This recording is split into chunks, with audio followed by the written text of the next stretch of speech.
Bom dia, graça e paz da parte de nosso Senhor Jesus.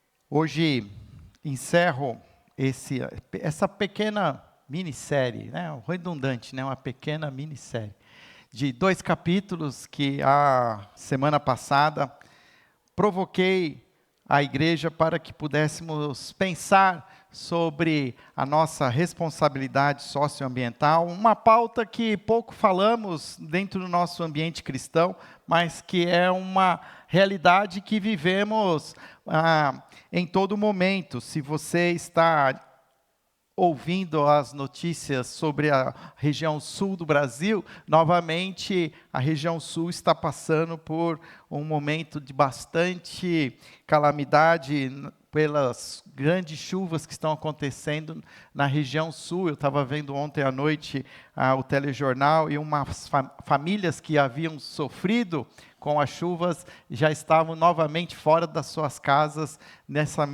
em menos de um ano, porque existe toda uma nova realidade que precisamos pensar e entender. E a pergunta que eu quero começar hoje e não sei se eu conseguirei responder, mas quero lançá-la para que possamos juntos pensar a partir do texto bíblico. O que Deus pretende fazer com a terra?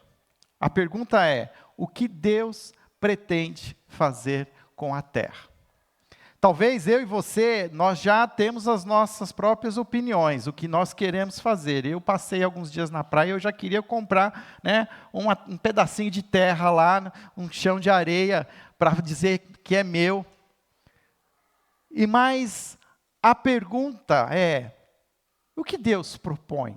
Ao mesmo tempo que eu também sentei ali com meus pés na areia e conversando com a Dani, eu falava assim, mas como será que era essa realidade antes da intervenção humana? Quando chegaram talvez os primeiros portugueses, os colonizadores, como é que era essa costa? Uma costa que muitas vezes agora ela é cheia de prédios, de concreto, cimento, asfalto.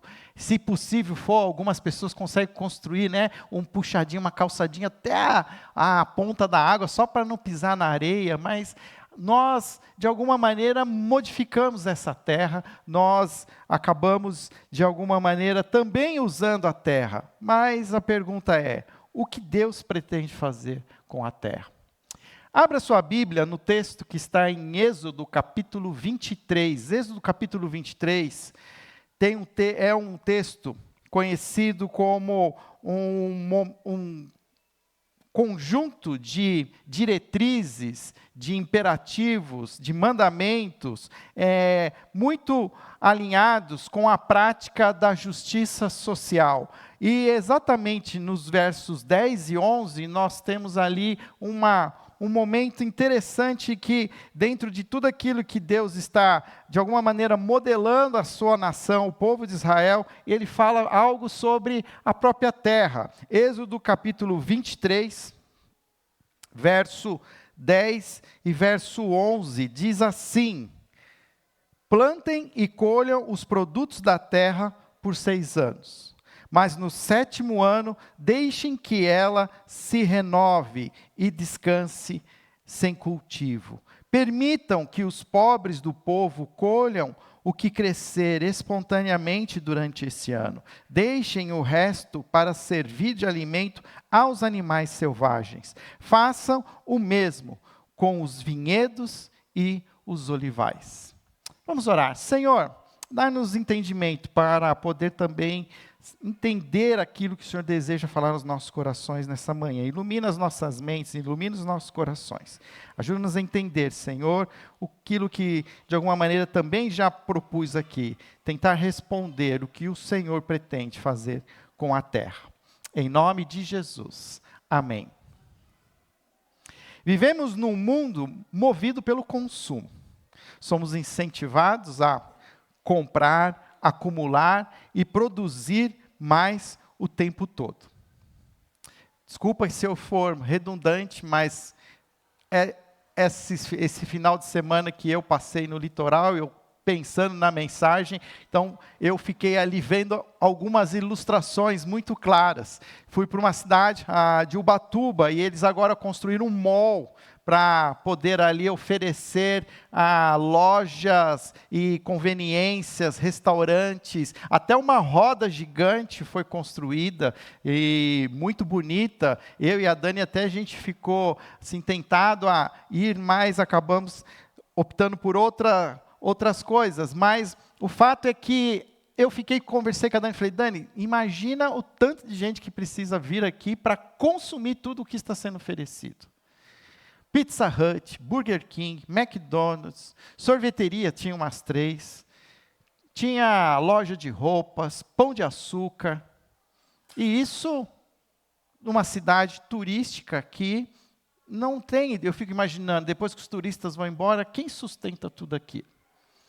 Mas existe um mercado que exige que nós estejamos sempre consumindo, e nós estamos o tempo todo sendo incentivados a comprar, acumular, gastar e trazer para as nossas casas. No entanto, essa cultura, ela nos deixa esgotados. E não só nos esgota, mas também muitas vezes nos angustia, porque a gente começa a ter uma sensação de carência, de não ter algo que, na verdade, nós nunca tínhamos visto antes, mas depois que você vê aquilo, você imagina, como eu vivi até hoje sem ter isso? Ao mesmo tempo, cria desigualdades sociais e, por último, como tema da mensagem de hoje, também agride a criação de Deus. Mas olha que curioso, a Bíblia nos mostra que no final das contas, sempre fomos consumidores. A Bíblia nos mostra que somos consumidores desde o início. O primeiro pecado foi justamente um ato de consumo. Não coma desse fruto. E o que aconteceu? Tanto o homem e a mulher consumiram do fruto do conhecimento do bem e do mal. O pecado entrou no mundo por meio de um ato de consumo desobediente. Adão e Eva consumiram o que Deus havia proibido. Foi uma ruptura de confiança e de limites. E desde então, a humanidade vive numa lógica de consumo sem restrições, explorando pessoas e a criação. Um livro que indico, se você quiser e se aprofundar mais, é um livro até bem fino, chamado Jesus e a Terra, a ética ambiental nos evangelhos, escrito por um pastor anglicano, James Jones, na editora Ultimato, e ele traz aqui umas pautas bem interessantes, muito focada no Novo Testamento, daquilo que, como nós podemos entender a mensagem de Jesus, alinhado a essa pergunta: o que Deus pretende fazer com a terra? O fato é que nós já decidimos por nós mesmos que nós vamos consumi-la. Nós vamos buscar nela tudo aquilo que podemos, que precisamos, mas talvez nem tanto. Poderíamos até parar. Para que tanto consumo? Mas o fato é que o pecado nos desequilibrou. O pecado nos trouxe uma tendência a sempre querer mais, a, sem restrições, explorar e buscar tudo que podemos ter até o fim. E quando nós voltamos para esse texto de Êxodo, capítulo 23, a primeira lição que eu aprendo nesses 2 versículos é que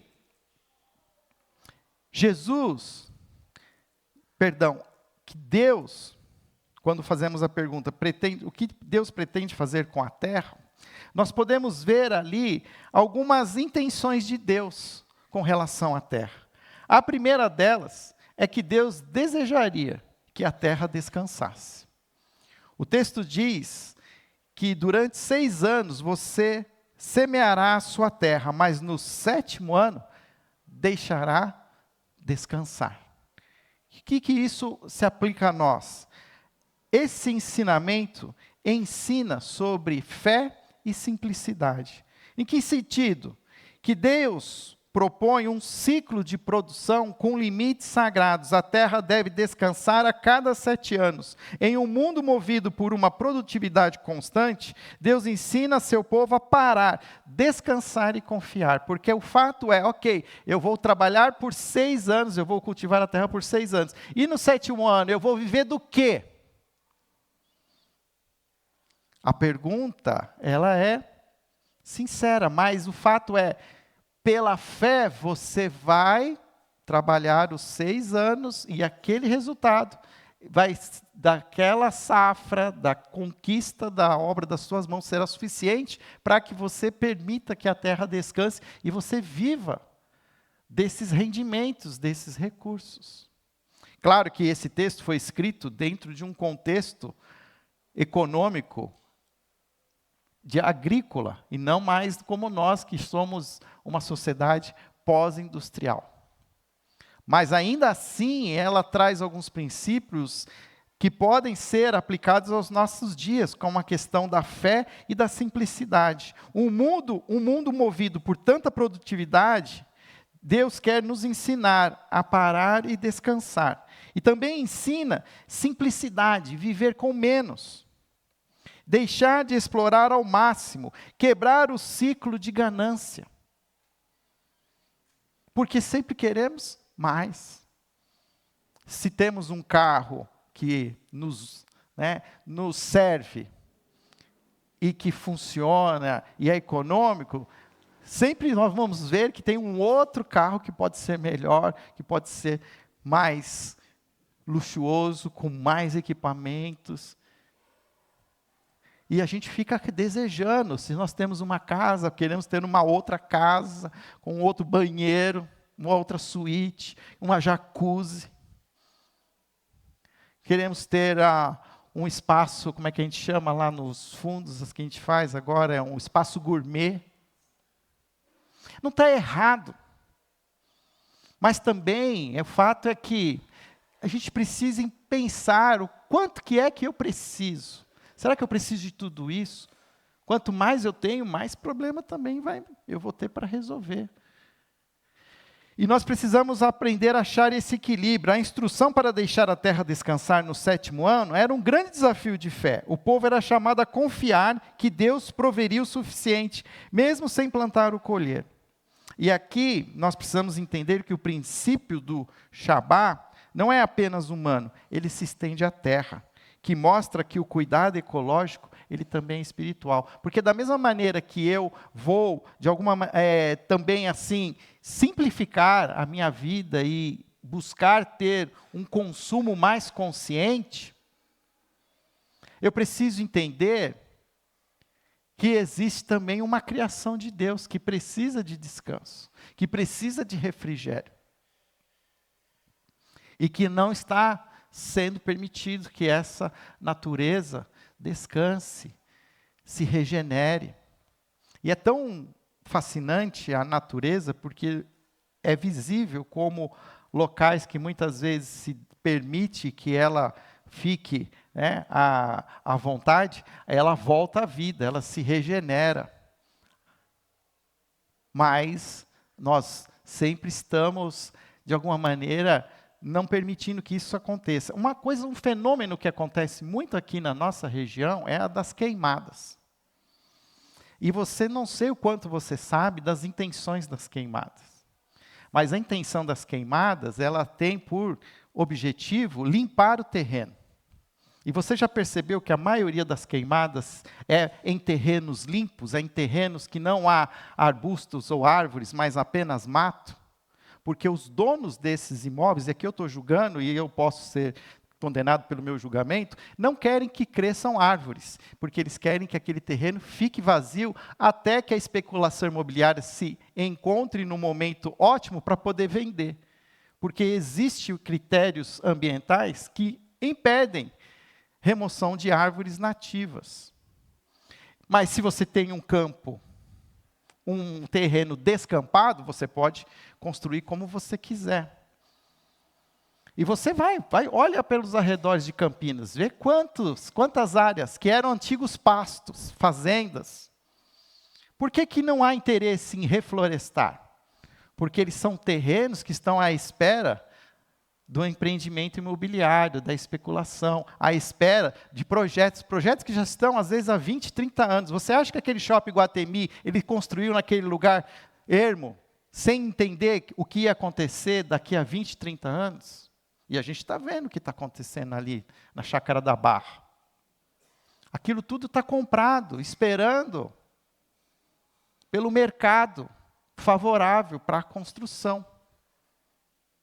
E a gente chora pelas queimadas, mas as queimadas elas têm um objetivo de manter a terra disponível para a construção. Não se permite que ela descanse, que ela se regenere, que ela se reconstrua materialmente, organicamente.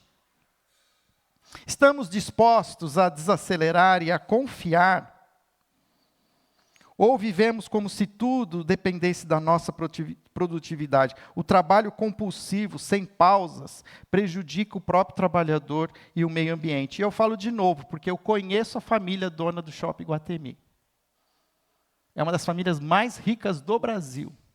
E um deles ainda é senador da República. E aí você pensa, uma pessoa com tanto dinheiro, o que ele precisa ficar sendo senador da República? Por quê? Porque ele precisa estar no poder, ele precisa ter o controle, ele precisa ter à sua disposição a máquina governamental para poder ter cada vez mais ganhos, para poder ter mais lucros. E a palavra de Deus não nos incentiva a isso. A Bíblia nunca condenou a pessoa por ter dinheiro. Mas a Bíblia condena se existe aqueles que passam dificuldades. Tanto que o texto ele continua, e ele vai dizer que além de a terra precisar descansar, ela também esse texto vai revelar uma economia do reino, da partilha e da justiça. Por que você vai permitir que a terra descanse? Para que os pobres do seu povo tenham o que comer, e o que eles deixarem, os animais do campo comerão. O ano sabático tinha uma função não só social, mas ecológica.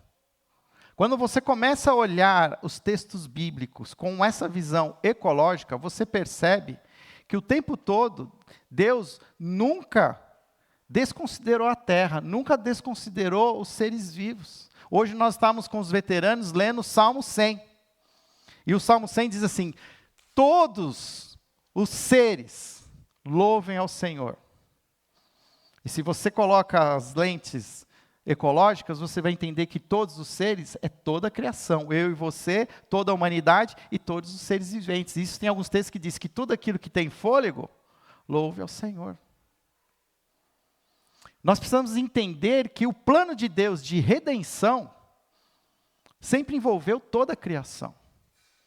Claro, somos o ápice da sua criação, e há sobre nós uma bênção especial, porque somos chamados de filhos e filhas de Deus, salvos em Cristo Jesus.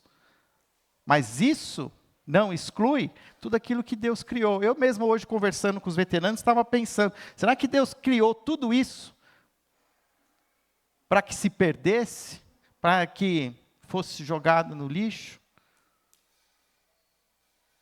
Mas a gente, às vezes, não tem se preocupado tanto com isso.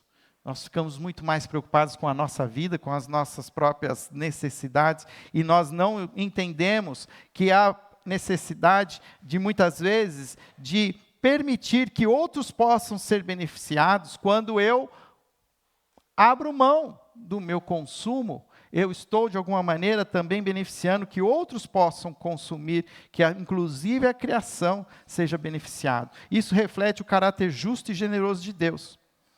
Uma economia baseada na graça e na partilha. Eu estava conversando com os pastores durante essa semana sobre esse texto, e a gente estava comentando que, muito provavelmente, esse era um dos poucos mandamentos que não eram obedecidos. Porque ninguém queria, inclusive tinha um ano sabático, o ano do jubileu, que depois que a pessoa perdesse a sua terra, eu vou colocar entre aspas, a sua terra, no 7º ano, deveria ser perdoada a sua dívida e entregue de volta à terra. E sabe o que acontecia? Não se fazia, não se cumpria esse mandamento, porque se achava aos olhos humanos injusto, mas se perdia a noção da justiça de Deus. De que, na verdade, a terra, lembra que eu falei, a terra nunca foi de ninguém, a terra sempre foi de Deus. Foi Deus que repartiu a terra com o povo de Israel, dividiu entre as 12 tribos, a terra sempre foi de Deus. E até isso hoje, né, a gente vê nas batalhas que a gente vê na televisão, ainda está essa cobiça pela terra. O que estão falando lá de Gaza? Vamos fazer lá um empreendimento turístico. E está fácil agora, porque você viu as fotos? Não tem mais nada em pé. Mas será que é? E aí você começa a perceber que a humanidade, ela perdeu a sua conexão com Deus e busca o consumo das coisas de Deus sem se interessar pelo próprio Deus.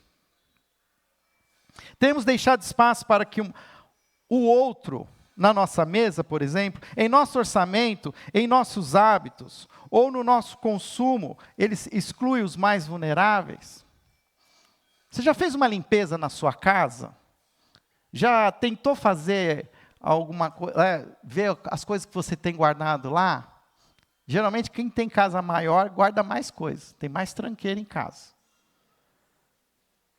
E a gente adquiriu agora um hábito estadunidense que é alugar armário, alugar coisas para guardar as nossas coisas.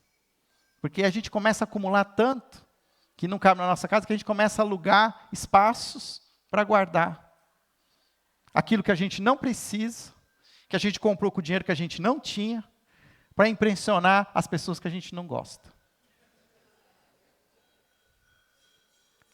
É uma neurose.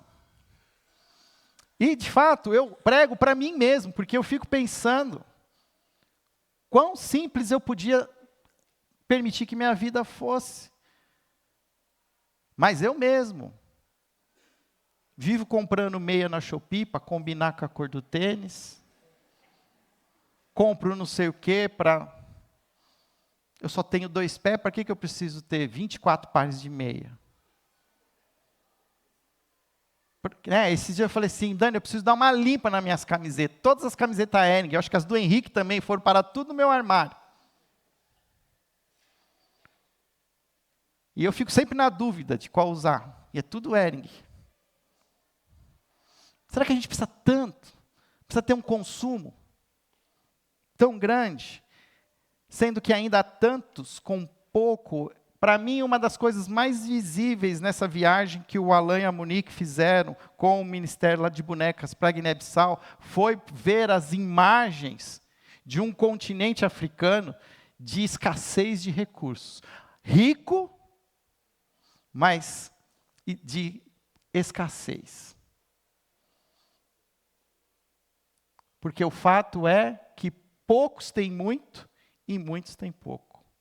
De novo, vou contar, passei assim na costa lá, aí tem um lugar que tinha uma baía, cheio de barco, um monte de barco, centenas de barcos.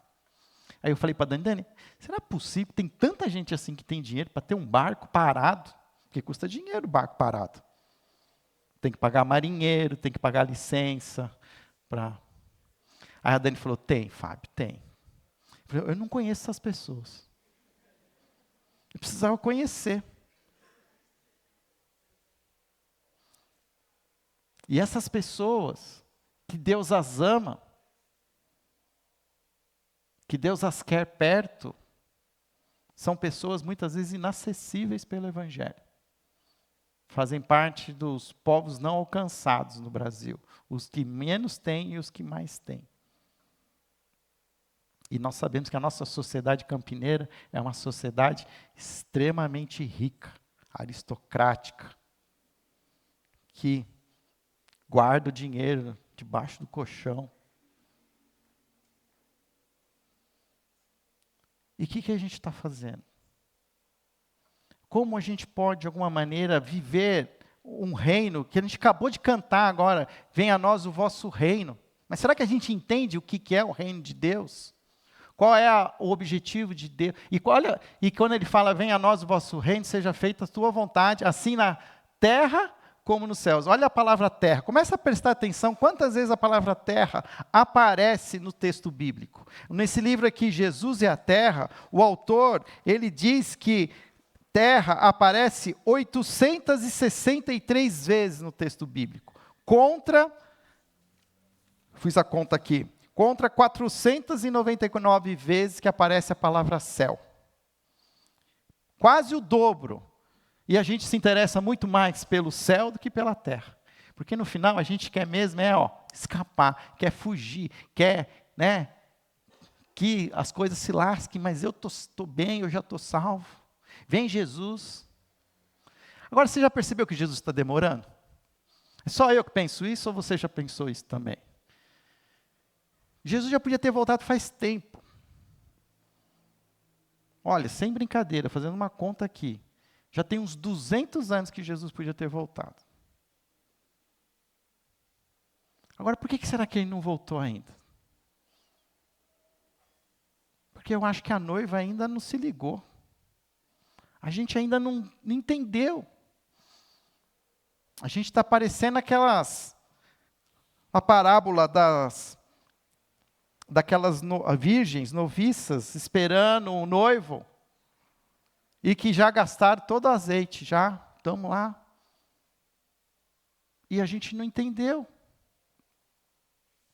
Por último, esse texto também nos faz entender, não só, vamos recapitular, o que Jesus pretende com a sua terra. Pretende fazer com a sua terra. Ele pretende, através da terra, nos ensinar fé e simplicidade. Ele pretende nos ensinar a economia do reino, a partilha e a justiça. E, por último, ele pretende nos ensinar, através da terra, que ela é um lembrete de que a terra pertence ao Senhor. E como é que eu entendo isso? Quando ele diz lá, faça o mesmo com a vinha e com os olivais. Quais eram as agriculturas, as fontes de renda mais preciosas dos judeus? Era as vinhas e os olivais, os pés de uva e os pés de azeitona. Eram os vinhos e os azeites. E olha, até hoje, 2025 anos, temos hoje pessoas que se dizem expert de vinho e de azeite, sommeliers, porque são produtos preciosos. São produtos caros. E o que Deus está dizendo? Que inclusive isso é meu. Isso não é seu.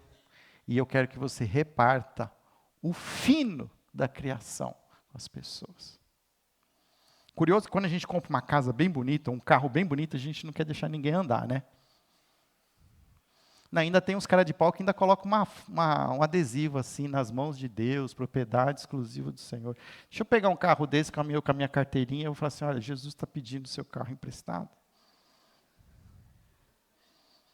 Parece que quanto mais precioso a gente tem alguma coisa, menos a gente deseja repartir isso com os outros. Eu entendo. A primeira pergunta é, precisa ter? E se tem, por que não pode repartir? Eu aprendi com um pastor mais velho que Deus é amor e que Deus deseja amar as pessoas. Tudo que Ele faz para nos amar. Então, que eu posso ter quantas coisas eu quiser, contanto que eu use todas as coisas que eu tenho para amar as pessoas. Mas o fato é que a gente pegue as coisas, mas não é para amar os outros, é para, a gente fala, consumo próprio. Consumo próprio. Quando, na verdade, a gente pode ter tudo, mas será que tudo é disponível para os outros. O descanso da terra é um lembrete de que a terra pertence ao Senhor. Faça o mesmo com a sua vinha e com o seu olival. Ao ordenar que a terra descansasse, Deus lembra ao seu povo de que a terra não era propriedade absoluta deles. Eles eram apenas administradores. Quem estava aqui semana passada, a gente falou da mordomia cristã, de que Deus colocou o homem e a mulher no jardim para cuidar e cultivá-lo. Mesmo as fontes mais valiosas de renda deveriam ser submetidas ao descanso. Isso mostra que nada é nosso, somos apenas mordomos do que Deus nos confiou. Viver com simplicidade não é desprezar os bens, mas usá-los com sabedoria, limite e generosidade. E esta visão, ela corrige a mentalidade da exploração. Se a terra é de Deus, ela deve ser tratada com reverência. A destruição ambiental é, em última instância, uma forma de rebelião contra o Criador. E a consciência cristã ambiental começa com a humanidade reconhecendo que nós não somos donos da criação, mas somos apenas mordomos. O pecado começou pelo consumo desobediente de Adão e Eva. O comer desobediente de um casal nos trouxe até aqui. Mas Jesus, Ele nos convida a comer.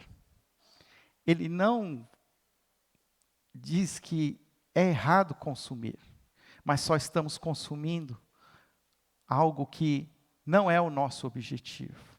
Jesus nos convida a consumi-lo. No seu último dia de vida, reunido com os seus discípulos, ele reparte a mesa com os seus 12 discípulos, o pão e o vinho. Comam de mim, comam do meu pão, bebam do meu vinho. E ali havia homens que um deles trairia Jesus, outro o negaria. E Jesus, na sua soberania, ele podia repartir o pão somente com aqueles que ele gostava. E dizia, não reparte o pão com esse que vai me trair. Mas Jesus não fez isso. Ele se entregou totalmente para que todos o pudessem consumi-lo. Aquilo que foi, na verdade, ilustrado, aconteceu na cruz. A ceia é um ato de consumo que não destrói, mas restaura a comunhão com Deus, com o próximo e com a criação. Porque, na verdade, ajusta o nosso foco para que nós possamos cada vez mais ter fome e sede de Deus, e não das coisas. Consumimos com gratidão em comunidade, reconhecendo a provisão graciosa de Deus quando sentamos à mesa. Diferente do Éden, aqui comemos não para nos satisfazer, mas para sermos transformados. Nosso estilo de vida reflete o pão partido e repartido de Cristo. A história da Bíblia mostra que o consumo pode nos afastar ou nos aproximar de Deus. E a fé bíblica nos chama a um consumo com limites, com generosidade e reverência. Você já comeu do pão da vida? Você tem buscado com toda a sua força a Jesus? Quando você vai para o Sermão do Monte, Jesus, ele mostra para nós que ambição não é pecado. Porque ele diz assim, busque em primeiro lugar o reino de Deus e a sua justiça, e todas as outras coisas vos serão acrescentadas. Não acumulem para vocês tesouros nos céus, na terra, mas acumulem tesouros nos céus. Ou seja, vocês podem ser ricos, vocês podem acumular, vocês podem ser ambiciosos, mas a ambição precisa ter um foco certo. E aqueles que ainda não consumiram a Jesus, não comeram do seu pão e do seu sangue, ainda estão perdidos, buscando saciar a sua fome, a sua sede, em coisas criadas, e não no Criador. E tudo isso nos dá uma visão de que a terra, ela é sagrada. Cuidar da terra é obedecer a Deus, é um ato de adoração. Plantar uma árvore, vamos falar de coisas práticas. Diminuir o consumo excessivo de plástico, de qualquer outra coisa que a gente já sabe que agride a natureza. A gente é tão consumista que a gente vai no supermercado, além das sacolinhas que nos dão, a gente pega mais algumas, verdade ou mentira? Porque vai que... porque a gente tem aquela a coisa assim da carência, né? Vai que a gente precisa. Eu nunca vi ninguém que ficou perdido porque não tinha uma sacolinha plástica, mas vai que, né? E a gente, então, será que a gente precisa ter esse comportamento? Será que a gente não pode repensar? Deus nos convida a um novo estilo de vida, menos baseado em acúmulo, mais em confiança, menos voltado para o eu, mais para o próximo, menos consumo vazio e mais partilha redentora. Que a nossa vida reflita a simplicidade de Cristo, a justiça do reino e o descanso que vem de confiar no Senhor. Antes de pensar em comprar algo mais, pergunte: eu conheço alguém que não tem aquilo que eu quero ter a mais? Antes, Fábio, de você tentar comprar mais um par de meia, você conhece alguém que não tem nenhuma meia?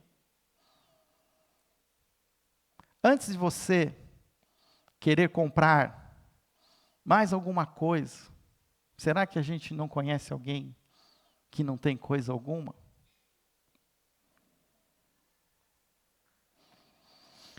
Que a terra descanse e que o próximo seja alimentado. E que a nossa alma se sacie, não no ter, mas no ser em Cristo Jesus. Tenho orado pela nossa igreja, tenho orado pela a nossa visão de reino. E tenho pensado muito em como sermos uma igreja, de fato, acolhedora, discipuladora e missional, em todos os aspectos. E quando eu falo de igreja acolhedora, com essa visão socioambiental, eu preciso entender que, ao acolher as pessoas, eu estou abrindo mão dos meus recursos. Porque fazer o bem com os recursos dos outros não nos ensina a sermos simples. Não nos ensina a repartir. Ao mesmo tempo, estamos sendo uma igreja discipuladora que ensina a valorizar a criação de Deus, a obra do Senhor, a entender que a terra é criação de Deus e ela precisa de descanso, ela precisa de refrigério. Quando falo de missionalidade, será que estamos também nos engajando? E eu sei que talvez o que eu estou falando aqui, desde domingo passado, faça pouco sentido para alguns de vocês. Mas também sei que para outros faz muito sentido. Porque esse é o valor da pluralidade do corpo de Cristo. Todos nós fomos chamados e temos vocação para o reino de Deus. E talvez há pessoas aqui hoje que aquilo que eu estou falando faz muito sentido. Que sentem talvez o mesmo desconforto ou até mesmo a mesma indignação que muitas vezes eu sinto. Se você é uma dessas pessoas, eu queria conhecer você, queria te conversar com você, queria entender melhor como juntos nós podemos, dentro da nossa igreja, criar algo que pudesse promover essa consciência ambiental na nossa cidade. Eu quero muito fazer uma visita à Mata Santa Genebra, que é a segunda maior mata urbana do Brasil, só perde para Floresta da Tijuca, no Rio de Janeiro. A segunda maior mata urbana está na nossa cidade. Eu não a conheço. E eu descobri que existem visitas guiadas, que a gente pode contratar alguém para ir conosco e nos ensinar o valor da mata, da floresta, o valor da criação. Já entrei em contato lá, conversei com uma cientista brilhante e ela se disponibilizou. Falei que eu sou o pastor, que eu sou de igreja, e ela falou que será um prazer levar um grupo da igreja para conhecer a Mata Santa Genebra. Ela falou assim, é uma caminhada, não é de distância, mas é de ir parando, entendendo, conhecendo, vendo. E para nós que conhecemos o Deus Criador, isso pode ser uma experiência incrível. Se você tem interesse em fazer esse passeio comigo, me manda uma mensagem no meu WhatsApp, que eu vou criar um grupo para a gente ir. Não tenho data ainda definida, mas a gente precisa entender o que temos da criação de Deus e como nós podemos cuidar daquilo que está no nosso quintal. Senhor, abençoa-nos, Senhor, como igreja. Dá-nos, ó Pai, cada dia mais discernimento, sabedoria para vivermos além das nossas próprias necessidades, mas buscando também, ó Pai, aquilo que o Senhor deseja que seja o nosso alvo, a nossa ambição. Ajuda-nos a entender, ó Pai, o que significa zelar pela Tua criação, que possamos entender esse papel como igreja de Jesus. Continua conosco nesse domingo, diante de todas as coisas que ainda teremos para frente, esta semana que está só começando, os nossos desafios pessoais, que possamos também a cada instante encontrar sinais do Teu cuidado e da Sua graça, em nome de Jesus. Amém.